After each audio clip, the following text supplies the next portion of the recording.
Welcome to the second virtual gallery talk for Artists Off Grid exhibition and at Abend Gallery in Denver, Colorado, curated by Hurd, founder and director of the Artists Off Grid residency program in Northern Colorado. We are glad you're here for our second gallery talk. It's my first time reading this.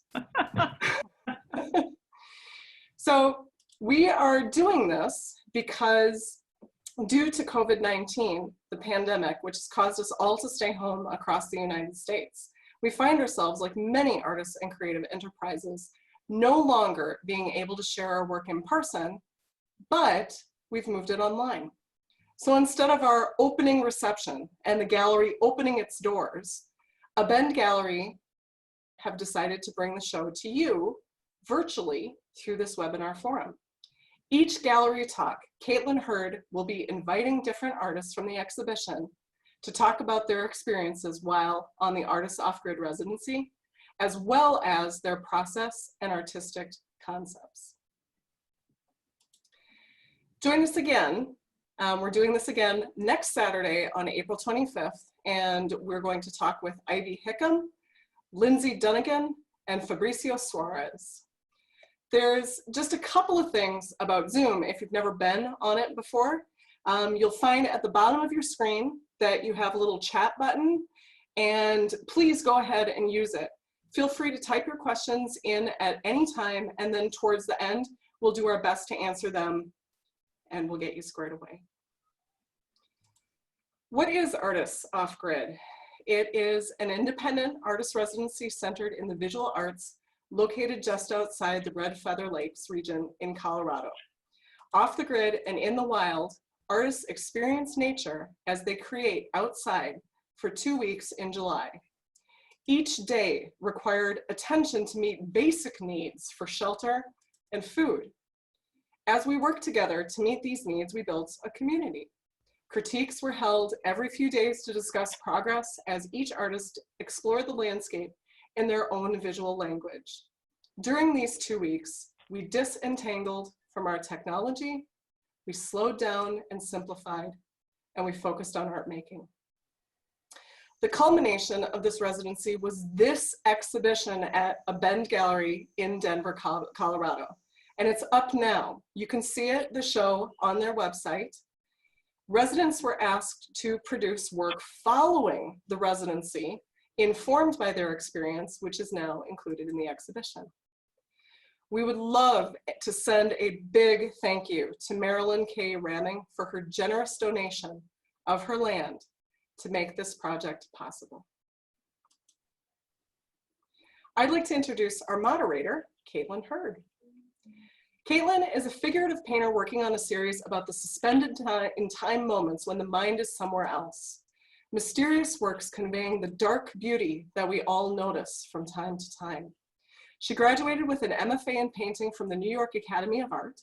She is founder of Spark Portraits, and her paintings and drawings have been the subject of numerous solo and group exhibitions.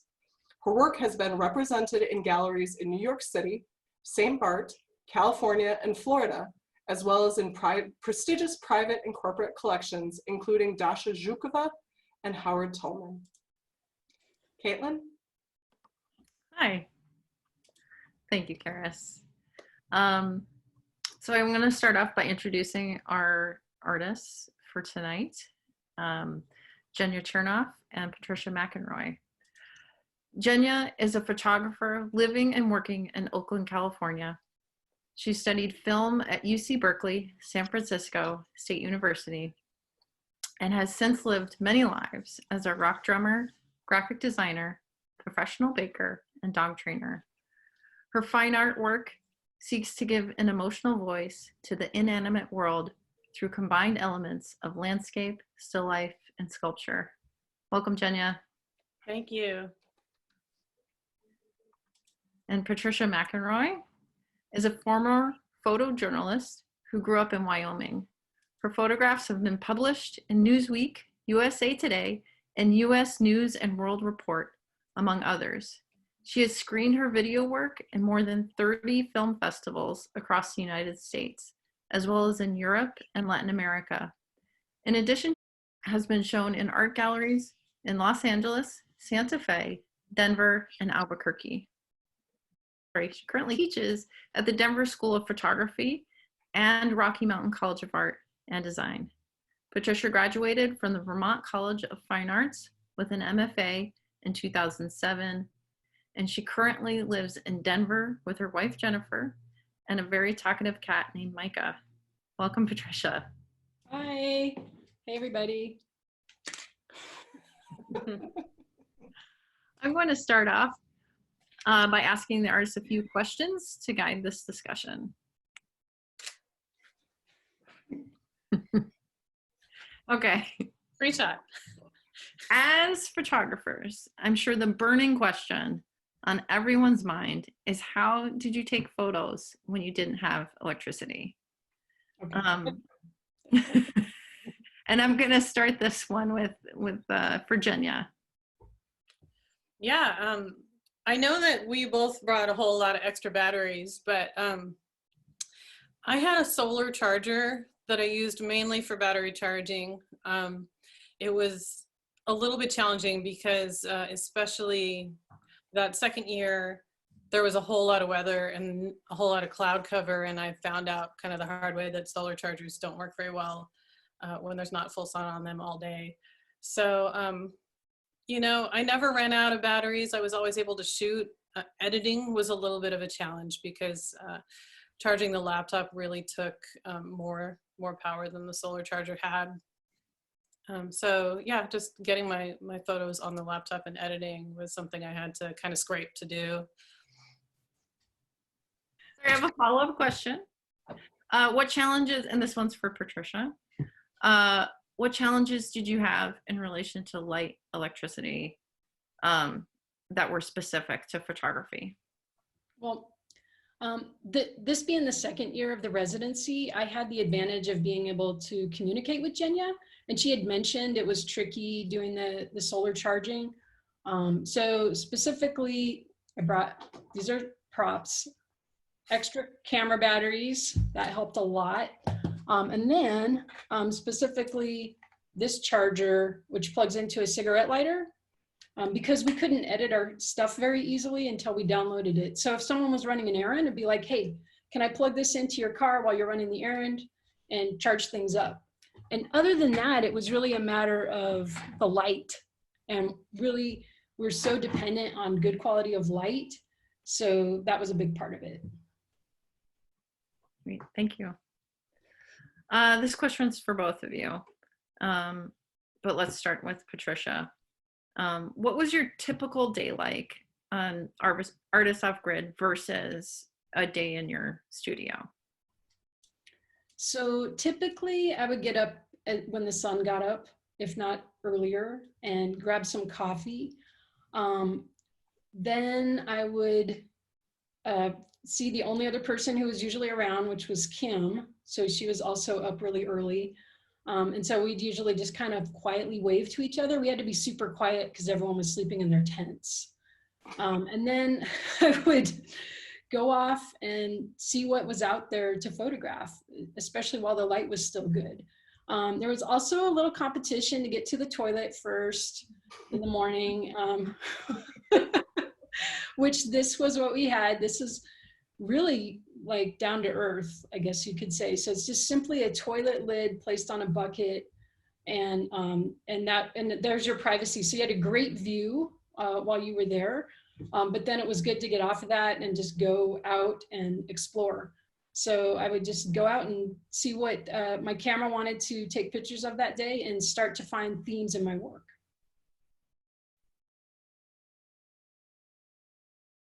Jenya? Yeah, I'm not as early a riser as Patricia, which is probably why I'm never going to be a real landscape photographer, because I just never catch that sunrise shot. But it's true, there is this big period in the middle of the day when the light is not great for photography.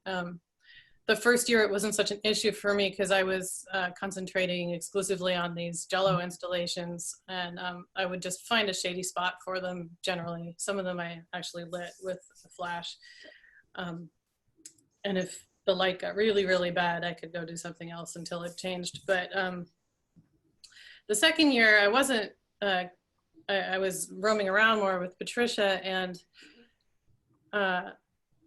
yeah, that middle of the day was either used for traveling or for infrared, and the infrared really, really came from, it's just a medium that looks great and what would otherwise look really terrible, what would otherwise be the really bad light for photography. So that series, it was just kind of my middle of the day project. Great. Jenya, can you talk about how, you make your different series? You have your imaginary landscapes, your naturemorts, am I saying that right? Yeah. And your,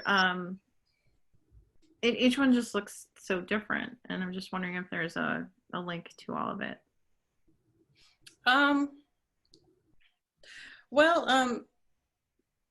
The two series that I was working on last year were this one, the Naturmert series, and the Imaginary Landscapes.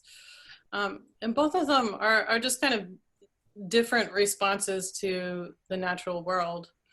So this one is your Imaginary Landscapes. Right. So those are constructed dioramas from the studio. And So cool. so in a sense, both of them are about controlling all of these natural elements to create a composition that's inspired by a place and an atmosphere and an emotion. And in the case of the Naturmerts series, specifically about the organisms that live in that place, the plants and the animals.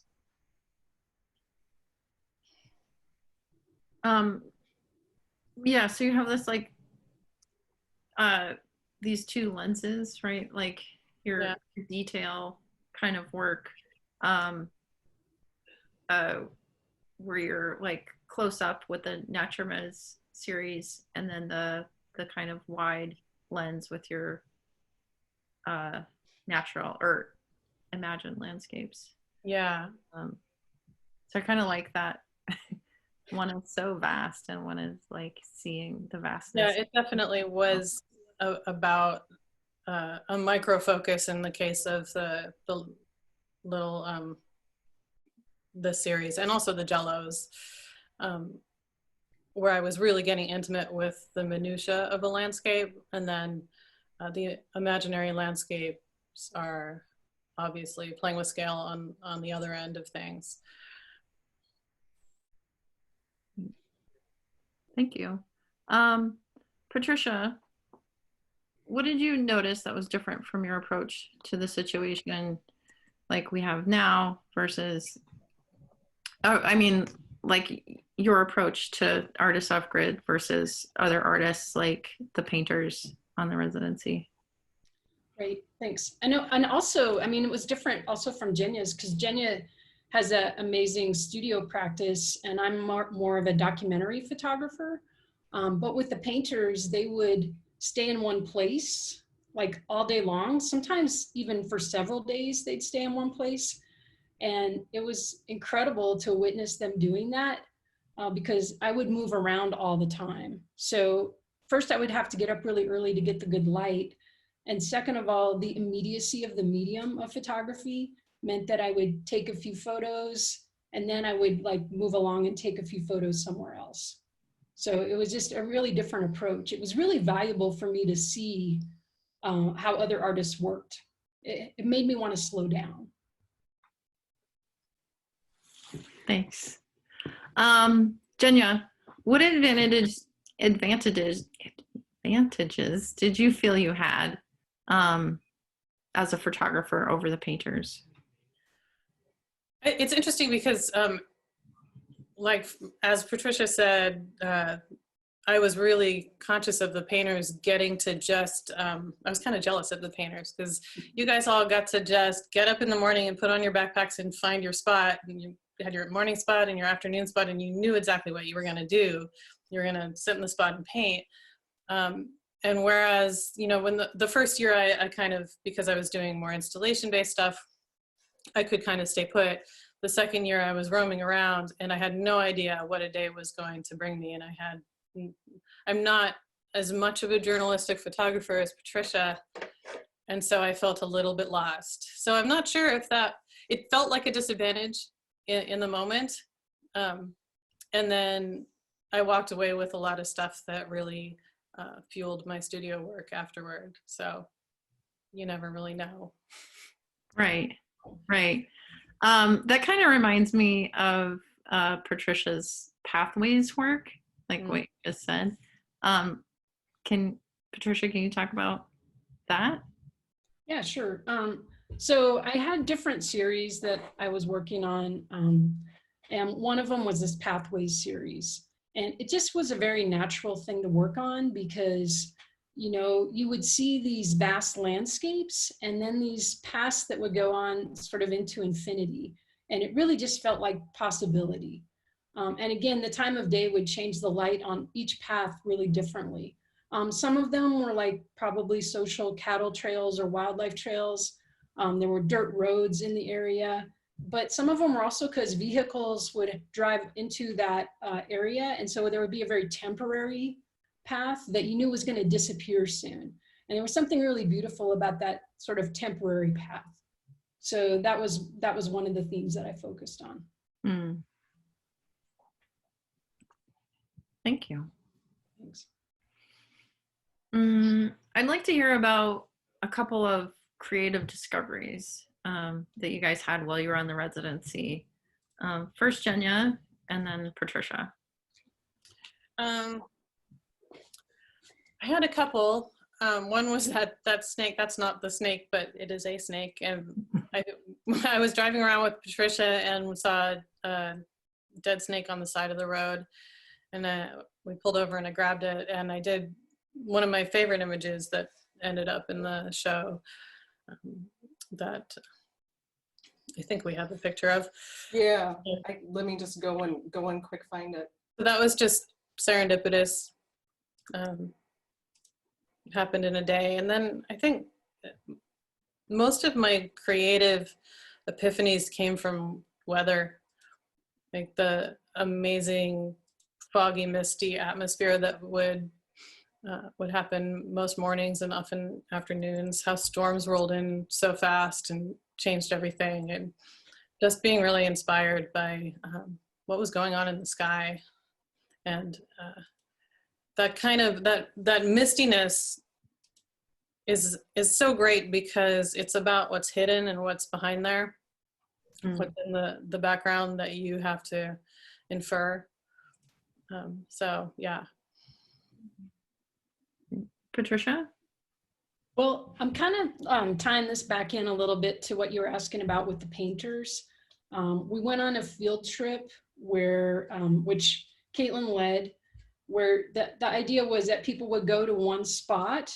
We would go on a hike, we'd go to one spot, and then we would make our art for like an hour. And in this situation, people mostly brought drawing materials, but I brought my camera. And I was like, what am I going to do? Like, this is the worst time of day for light. And also, how am I going to stay in one place for like an hour? You know, so it made sense for them. They were just sitting there drawing. So part of the time I documented them, which is the photos you just saw. And then I took this one picture that I really liked during that time, which I wouldn't have thought I could get a picture during the time of day when the light wasn't good, but I really did feel like this kind of summed up the moment, which is that very meditative quality you get from sitting still. And again, something that I could learn from being around people that are in a different medium from me. And then the signs. One of the things that I started with was exploring signs because that's something I was already interested in my regular work. And there's like the signs that don't say anything, I think are really interesting because again, there's like this blank slate. But at the same time, having grown up in Wyoming, I knew that most of those signs were about boundaries, like property boundaries, things like that. So that was another sort of a way for me to creatively discover things that would change from day to day, whether the light was different or the weather was different, all that kind of stuff. Yeah. One of my favorite photos of yours, Patricia, is the one of the Jesus billboard. Do we have that one? It's in there somewhere. And you find these situations that are just happening out in the world. Like, you didn't make this in Photoshop or anything. And like, it's a real situation that people pass by every day. But you bring it forward for everyone to question it. How did you decide what you were going to photograph? I mean, Yeah, kind of Jesus talked did about that show a little up again. bit, but I guess to me, I like that quirky irony. Whenever I see that, I try to see if I can capture that visually. So when I see that juxtaposition, this was a quirky situation where someone had set up this crazy sort of almost like outdoor installation art piece, but it was just the quirkiness of a small town. There were all these gnomes out there. There was this phone in the middle of the place. I thought that this was ironic, having a birdhouse and then it said private right underneath it. So there was irony for me in that. The trees that said no trespassing, there were several trees that said no trespassing, which I felt like that could be interpreted in multiple ways. So I really like that double meaning that you get when you see a sign like that. The one with the bird that you just saw that said, please close the gate. It almost felt like the bird was saying that. So I definitely sort of wander about, try to notice things. And then if I see something that I feel has that kind of irony in it, then I'll take that picture. Thanks. Jenya, how did being off the grid help you deal with our current situation? Well, I think one of the great things about spending time without all the creature comforts and amenities of normal modern life is that sense of self-reliance and resilience, and having to be resourceful, having to make do with what you have. Right. And speaking of duct taping people's tents, just in the community, helping each other out in your immediate local sphere, which I've seen happening a lot where I live. I know that, talking about art, on some level seems weirdly frivolous in this time of crisis, but one thing about any artist residency, but particularly being out in nature, is being forced to spend a lot of time in the immediate moment, in a flow of artistic, of creativity, in a flow of being in the now. And that's kind of how I think a lot of people are going to get through this time. Yeah. Patricia, do you want to add? Yeah, there's having a comfort level of being by yourself is really, really helpful. And then also being understanding of the people that you're immediately around. Because at the residency and also in the situations we're in now, you're around who you're around. And so you have to learn how to give each other personal space, and also learn to be kind and considerate when you're around each other. And that can be a tricky balance sometimes. And then there's just the basics too, like creating structure in your day. We had to create structures in our days, and planning meals. Like we had to, because we could only bring so much food at a time and we didn't have refrigeration, we had to plan our meals really carefully. That's something I'm doing a lot now, to limit trips to the grocery store and stuff like that. Mm-hmm. So there's just practical things too. Right. Patricia, can you talk about some of your favorite moments on the residency? I'm like favorite moments, like adventure moments, or like creative moments, or Well, just like that little scene. A warm, loving moment. Yes. Okay. So yeah. So this is just this is like a little afterglow, I guess, because I guess I'm just saying, Caitlin had been sitting in one of those chairs. Her husband, Kyle, had been sitting in one of those chairs. And then Zeta, I think, had been sitting on the ground. And they'd been having this conversation, which was a private conversation, but they were still in view of everybody. And after they left, I almost felt like their essence was still there. And that was just kind of a beautiful little moment for me. Again, it was like I was spending a lot of time in nature, but I'm also a documentary photographer, so I document what was going on at the same time. We didn't have fresh water right where we were at, but there were these beautiful lakes. It's the Red Feather Lakes area, for those of you that know Colorado. And so we could go to these lakes and the painters would paint, and I would feel really proud that I knew the painters because their paintings were so good. I'd be like, yeah, I'm friends with those guys because I just had a camera. And it was a different way to hang out in that area. And also we could clean up because we could jump in the water. So everything becomes special. When you limit what you have, like every little situation becomes special. So situations like that felt really special. Right. Jenya? Yeah, I mean, just to add to that, just going to town to refill water and get an ice cream and a flush toilet, such luxury, you know, and I'm kind of feeling that way now, where I'm just kind of grateful for what I do have, what you can take for granted, like, you know, heat in your house and electricity and water coming out of a tap. Favorite moments. I really enjoyed the night photography shots. There was one really great moment where Patricia and I and somebody else, I think, went to a lake to go swimming, and we were just hanging out by the lake, and a gigantic osprey did this amazing dive right in front of us and came up with a fish and flew away, and we just looked at each other because neither of us had our camera with us. And probably because we were swimming and we didn't want to leave it on the shore, but it was this iconic photographic moment that neither of us could document. And so for that reason, I remember it really clearly. So I'll always have that. Not free. Yep. I totally remember that moment really clearly too. Because of that, it's like we just looked at each other and like, I didn't get a picture of that. Did you get a picture of that? And you know, we could just see it coming. So that other photograph was a marmot, which is much easier to photograph. They move a lot slower. There were a lot of amazing weather moments, like just torrential downpour where everyone had to just huddle under the cooking tent.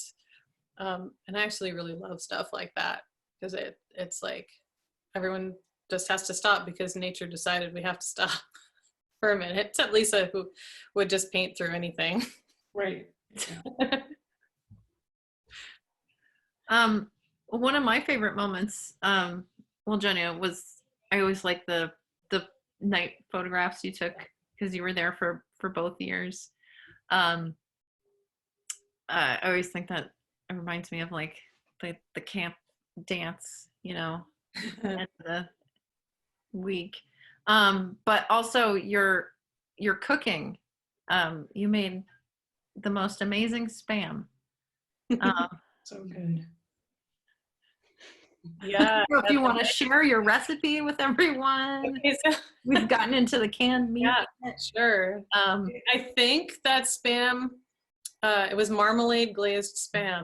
Yes. So I think it was marmalade and probably a soy sauce packet and maybe sriracha. And you just, you know, fry it up. It's really good. I mean, I don't know. When you're camping, food just tastes a lot better. Yeah. I just wanted to mention, like, I have been to the Spam Museum. I have bought a lot of Spam, and Jenya's Spam was the best I've ever had. Like, it was so good. What did you take away from your experience off the grid? So first Patricia and then Jenya. Boy, I'm like, it's such a big question. First of all, I literally took away about 2,000 to 3,000 photos that I needed to edit.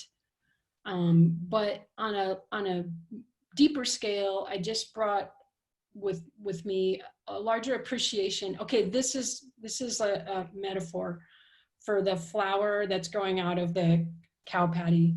So that, you know, beauty can come from unexpected places. That's one thing. I also just came away with an appreciation for a hot shower, you know, appreciation for those simple things in life, and appreciation for other artists and what they can do with things. I actually took some photos that had a little more of a painterly feel to them, I think, because of being around painters so much. That was another thing that I took away from it. So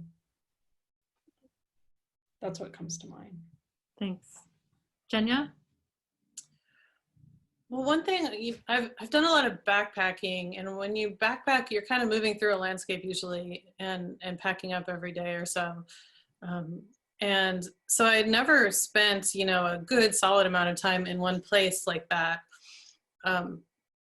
in nature, and being able to get that kind of intimate knowledge of one, you know, I don't know, 5 acres or however, you know, big our immediate surroundings, our immediate campground was, and get so familiar with everything that grew there and every rock and every tree, and the animals that lived there. That felt really like a privilege. And so I came away noticing more about the landscapes that I was moving through. And yeah, I would also reiterate all of the things we take for granted, all the creature comforts and the hot water coming out of the tap. I don't print every photograph I make, so when it is printed, it really feels like it exists in the real world now and it's done. So printing a whole bunch of stuff and framing it and having it on a wall means a lot to me. Is that kind of what you meant? Yeah, I guess so. Patricia? Well, yeah, being a person who was a publication photographer for a long time, people look at work differently when it's in a publication versus when it's printed and hanging on a wall. So people spend more time in front of work when it's hanging on a wall framed. So, you know, it's been a little bit bittersweet just because, you know, we worked really hard to have this happen and the work's hanging and it looks awesome, but we're not there to physically see it. On the other hand, during this really challenging time, it's given us something else positive to focus on. And it's given us a way to connect that we wouldn't have connected. I'm really thankful for all the people that are attending this online. They're probably listening in a more intense way than they would have had we just had a big opening with everybody coming all at once. So those are some things that I take away from that. Definitely. Thank you. So now we're going to open this up to a Q&A. So feel free to type in your questions in the Q&A box. And it looked like there were questions popping up. I couldn't see all of them, but there was chats and questions coming up. Yeah. Let's see. We have a first question from Jennifer. Says, did you add flowers to the dead snake scene for that second photo? Yes. Yeah. The answer is yes. Yeah. Yeah, all of those are really meticulously arranged. Kelly has a question. How long was the residency? The residency was 2 weeks. We did 2 weeks in July of 2017, and again 2 weeks in July of 2018. We took last summer off, and we are taking this summer off, but we will be starting up again in 2021. I actually, Caitlin, I love Jenya's infrared, and I missed pulling a slide for Jenya to show the little bit of infrared there. I just want to, Jenya, can you explain a little bit more about what bad light or what not areas of photography mean in terms of the day? Because as a painter, we got the whole day. Can you just go back to that a little bit? Right. Well, I mean, traditionally for landscape and naturally lit shots, you kind of want the early light and the late light. You want the low angles of light because once the sun gets too high, you have a lot of really harsh shadows and everything gets kind of flattened out. So most landscape photographers shoot in the morning and in the evening. But infrared photography looks really great in the middle of the day, to me anyway. I think that's because it's a form of black and white photography, and black and white really renders things differently than color. So, So cool. you know, I had my infrared converted camera with me, and I used it a lot in the middle of the day, especially on sunny days. Cool. Thank you.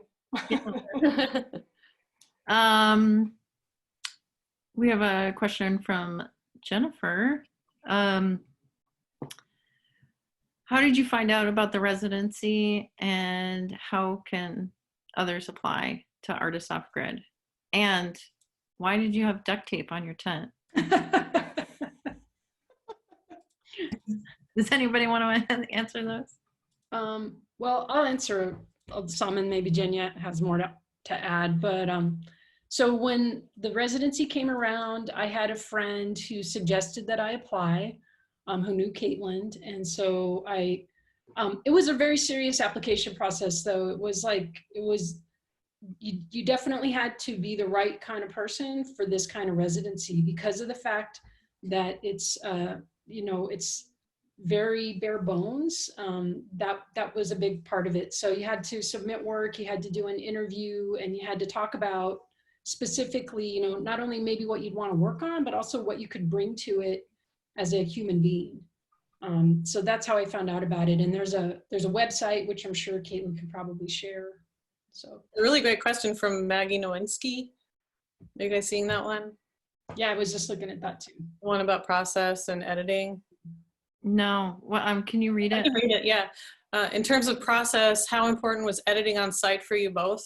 Did you find yourself locating themes when looking back through photos, or just kind of discovering as you went what was interesting? Did you have themes in mind before you got there? How important was sharing the work with other residents when you were there? Oops, that's too many questions. Not too many questions. Those are all really good questions. For me, editing was only important in terms of being able to participate in the critiques and show people what I was working on.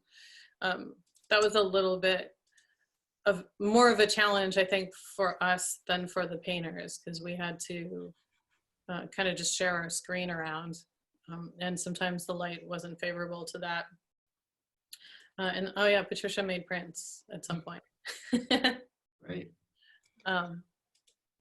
Maybe you have something to add, Patricia? Yeah, so, and I saw that Maggie and Lynn Johnson had asked related questions about knowing about the themes that you would be photographing and figuring things out. So because this is a similar landscape to the landscape I grew up in, I was able to think about that when I went to photograph things. So that the signs jumped out at me first because I grew up in an area where there were lots of signs about property boundaries, mainly because the range would be really open. There weren't always fences, and sometimes people would come to hunt. And so you wanted to let people know that it was private property versus public property. So those are the things that I started to look at first. And then that kind of naturally led into like the Pathways series, because, as I was looking at the signs and things like that, I would see, a path or something else going on in the background. So that was another theme that started to emerge from that. One morning I went out and it just looked different than every other morning. And that was the morning there were all these spider webs. And so that became a really special thing, only because that's what appeared at the time. So I would go out maybe looking for signs or pathways, but if something else emerged, like those spider webs, they only showed up really on this one particular morning, because I think it had rained and the light was different, and all of a sudden things that hadn't been appearing before, they started to appear. And so it was a real luxury to be in the same location day after day, And then other themes would start to emerge as a result of that. Robert had a question. Would the experience have been much different at Red Feather Lake staying in one of the Airbnbs versus tents and sheds? I'm going to say yes, but Jenya, do you want to add to that? I mean, yeah, it would have been different in every way. I don't think that I would have experienced, especially the weather, the same way. It's too easy to be indoors for weather events when you have that option, you know, and when you don't have that option and you are just out in the elements, you're gonna see and feel different things. And what the atmosphere felt like and what the landscape felt like was one of the major things I brought back to the studio. So we have another question from Pablo. What is the biggest mistake or poor decision to not bring something with you? You realized you should had, you know, use of time, not waking up early enough, etc. What might you do differently, or what might be one of the mistakes that you learned from most? And it says from each of you, please. Go ahead. The second year where I had these two series that were studio based going on, I really didn't know how I was going to plug in to not being able to be in the studio and continue those series. And so I stressed a little bit about that. And I sort of stressed every day. And every day I went around and I took images that informed what I was going to do next. So I guess next time I would just trust the process more and not worry about it. Yeah, I mean, Jenya, you went both years. Did you do things differently from one year to the next? I mean, I know your work was vastly different from one year to the next. Yeah, well, I mean, I think the major difference was in, I guess it was 2017, the first year, everything I did was on site. So I was making these installations and photographing them, and that was the work. And in 2018, I was more using what I shot as reference later. Right. Patricia? It's really hard to say, you know, to answer that question for sure. But I would say if I would do anything differently, it would maybe just be to slow down and to, you know, allow myself to enjoy the experience. I was really, really focused on making work, and it was very intense. So maybe if I did it again, I would slow down a little bit more and try to enjoy some of those moments where we were just having fun a little bit more. Like this one? Yeah, and I was really trying to avoid any of the luxuries, I guess. I did get to leave for one night because I had to teach a night class, and so I'd made arrangements to do that ahead of time, and it was really rejuvenating to do that. And that's when I printed out a bunch of prints on my personal printer at home, and when I came back, it felt really good to be able to sit down with something physical to show people. In addition to just the stuff that was on the computer, partly because my computer was always dying, so it was really hard to share work, or I couldn't stay up late enough because by the time the sun went down, I was ready to go to bed. So it was nice to have a few prints, and then I could sit down and have more of a discussion about it. So you know, that's otherwise it's just hard to say. Like all that stuff could change too, even from year to year, because the weather could be different each year. So, right. That's a good question. Thank you. We have a question from Melanie. What do you think the role of the artist is in this particular period of time regarding nature? Patricia, you want to go first? Oh, Melanie. Yeah. No, that's that's just such a big question. So it's a great, like, I'll probably keep thinking about it actually after this time. But I do think, you know, as artists, we speak a visual language. And so again, people will pay attention to that language different than they'll pay attention to the words that we say. So I think we have an opportunity to speak to the world that way. And by slowing down, spending time day to day in the same environment, then we have a responsibility of sharing that. Not everybody gets to do that, or not everybody makes it possible for themselves to do that. So I guess that we have that visual responsibility. The role of the artist in general is always the same. Art is how we can access the heart, and you know, I don't think it changes in this time. If we can, and you know, I also think our roles as human beings in this time is just to be okay, and not worry too much about what our role as artists are. But if art has any function in this time, it's that, to access the heart. That's great. That's great. Thanks. Holly, I love your Wyoming influence in your work, Patricia. How do you organize so many photographs? Yeah. And again, that could be a mistake, taking so many pictures. So thanks for the question, Holly. On a practical level, again, I use a program called Adobe Lightroom, which is very popular with photographers for organizing. I also teach that at Denver School of Photography. But again, it helps having the themes. First, I started organizing things chronologically, like day 1, day 2 of the residency.